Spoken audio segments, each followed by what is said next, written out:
What is somatic experiencing? Somatic experiencing, or SE, is a trauma therapy that focuses on how trauma lives in the nervous system, and it helps people track sensations and nervous system shifts in small, manageable steps so that the body can move out of survival mode. It was developed by Dr. Peter Levine, and one of the books that really helped to bring it to the world is called Waking the Tiger. I definitely recommend it.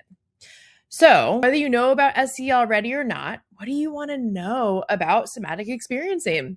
Drop it in the comments so we can keep this conversation going. And if you don't know me yet, hi, I'm Dr. Jenny Hughes. I am a trauma psychologist and the founder of the Brave Trauma Therapist Collective, where we make sure trauma therapists actually have something left for themselves at the end of the day. Now, let me say this in plain language. Somatic experiencing is about what happens inside you after experiencing something traumatic and stressful.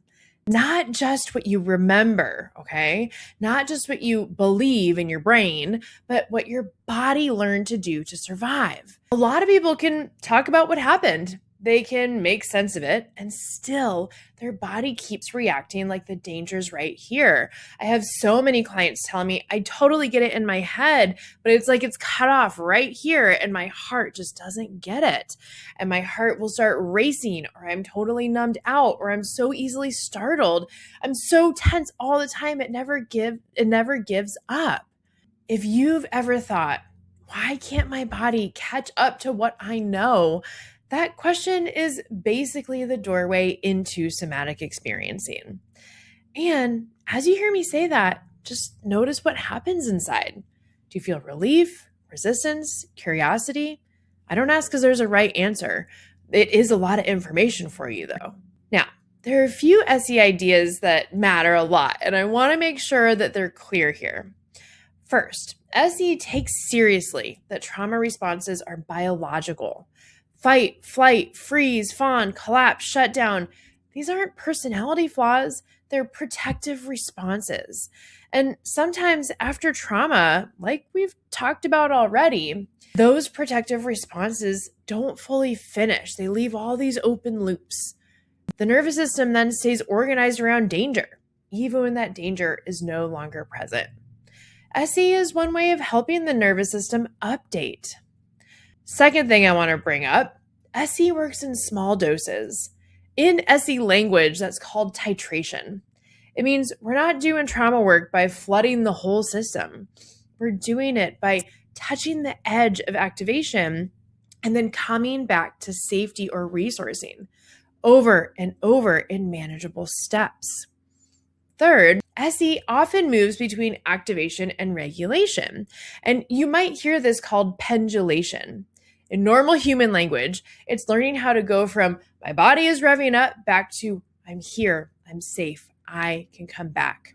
That movement is part of how the nervous system learns that it's not trapped anymore. And a lot of these concepts, titration, pendulation, they've been adopted by many other somatic trauma therapies like brain spotting, IFS, EMDR. So you'll see a lot of overlap between many of these models. Now, I bet you're wondering, what does SE look like in a session?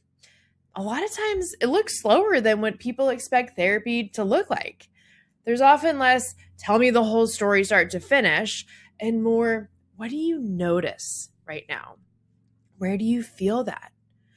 What happens if we stay with that for just a few seconds? Can we find even one place in your body that feels neutral, grounded, or okay? A client doing SE might notice tightness in their chest, a buzzing in their arms, heaviness in their legs, or numbness that feels like I can't feel anything. And the work isn't to force the sensation to go away. The work is to build capacity to notice it without getting overwhelmed and to help the nervous system track that the present is different than the past. As you can tell, SE is not about diving into the most intense moment and hoping the system can just handle it. It's about working in those small pieces, titrating, because the goal isn't to prove that you can tolerate pain. You've already done that. The goal is to help your body learn something new. And for a lot of people, that's a very different experience than what they imagine trauma therapy would be like. Tell me right now, is it surprising you? Is it different from what you expected? Drop your reactions here in the comments. You might be surprised that you're not alone in it. Okay, let's talk about some common misconceptions, one of my favorite sections of these videos. The first is, oh, so this is just mindfulness? I get why people assume that, because SE does include things like noticing sensation, tracking breath, and staying present. But SE isn't close your eyes, do a body scan, and you're cured. SE is clinical, it's structured, and it's about what your nervous system does when it gets activated and how to help it come back down in a way that actually changes your baseline over time. Mindfulness can help you notice what's happening for sure. SE is about what happens next. How do you touch activation without getting hijacked by it? How do you build capacity in tiny little doses? How your body learns, I'm here now, not back there. Second, if I pay attention to my body, I'll get overwhelmed. If you've ever tried to drop into your body and it got worse, you're not being dramatic. You're not doing it wrong either. For a lot of trauma survivors, the body hasn't felt like a safe place to live for a really long time. So the fear here isn't irrational. It's really protective. SE is designed with that in mind. The goal isn't to crank up sensation and power through. The goal is pacing. Small enough that your system doesn't flood, slow enough that you can stay with me, gentle enough that you can come back to the room. And if your system starts to spike, the move isn't keep going. The move is orient to the present, find support, find what's neutral, find what's steady, and then decide what the next small step is. Misconception 3, if we're not talking about the trauma, are we avoiding it? Common worry, totally get it, especially for people who've done more insight-oriented or traditional talk therapy, because we've been taught that healing means telling the whole story from beginning to end, getting it all out, and pushing through the hard parts. But for a lot of nervous systems out there, telling the story too fast is not healing. It's reactivating. And so SE is not avoidance. It's discernment. It's saying we don't have to relive what happened in order for your body to heal from it. Sometimes the most important work is helping your system learn, I'm safe enough right now, before you go anywhere near the past. And here's the shift. In SE, we're not chasing the most intense memory. We're tracking what happens in your body as soon as the topic comes up and working right there at the level of activation your system can tolerate. It's not bypassing. It's about respecting how trauma actually works in the brain and body. So, who's a good fit for somatic experiencing? SE can be great for people who feel like, I get what happened, but my body won't cooperate. Or my symptoms don't feel like thoughts. They feel like a physical takeover. SE can also be a really great fit when someone's dealing with a lot of body-based trauma responses. So panic, shutdown, dissociation, chronic tension, sleep problems, startle response, nausea, bracing. And here's the part that matters: timing. If someone's living an ongoing threat or their environment isn't safe, the first priority is going to be stabilization, support, resourcing, and reducing that current harm. And if someone has a long history of collapse or dissociation, SE is still going to be great, but the pacing might need to be switched up or more gradual and relational. SE is not a race. It's not a performance. It's not something you do right. It's something you build capacity for. Now, before we end, I want to talk directly to the trauma therapist watching, because SE asks something very specific of the therapist's nervous system. It asks you to slow down when everything in you wants to speed up. It asks you to tolerate uncertainty and to trust pacing, to stay regulated while someone else's system is doing exactly what trauma-trained nervous systems do. It's freaking out.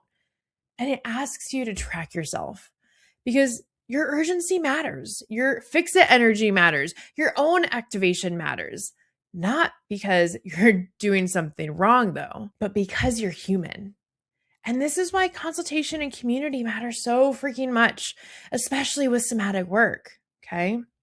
Now, I want to share that the thing I appreciate about SE is that it refuses to treat trauma responses like character flaws. Okay. If that's the only thing you take away from this video, please take it. It doesn't frame symptoms as what's wrong with you. It frames them as what your body did to survive. And healing in this frame isn't about overriding your humanity. It's about helping your nervous system to realize that it doesn't have to live in that same survival state forever. And that kind of healing happens in relationship. No model replaces the connection and the attunement between a therapist and their client.